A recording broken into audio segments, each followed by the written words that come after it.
Masyado kang nagmamadali. Sakit bang marinig? Pero ito ang totoo. Sa kakamadali mo, napapansin mo ba na wala kang improvement? Minsan, gusto nating mauna at matapos agad. Pero alam mo ba, hindi sukatan ng pagiging successful kung sino ang pinakamabilis. Madalas nga kapag nagmamadali tayo, nawawala yung joy within the process. Lahat puro rush. Gusto mo ng resulta agad.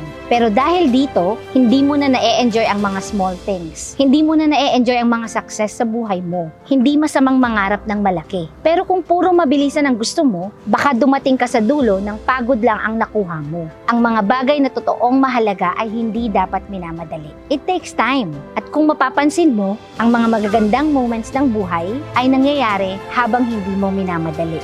Ang buhay ay hindi karera. Ang tunay na fulfillment ay nasa pag-enjoy ng proseso. Kaya kalma lang, hindi mo kailangang magmadali. Trust the process, enjoy the journey, at darating din ang tamang oras para sa'yo.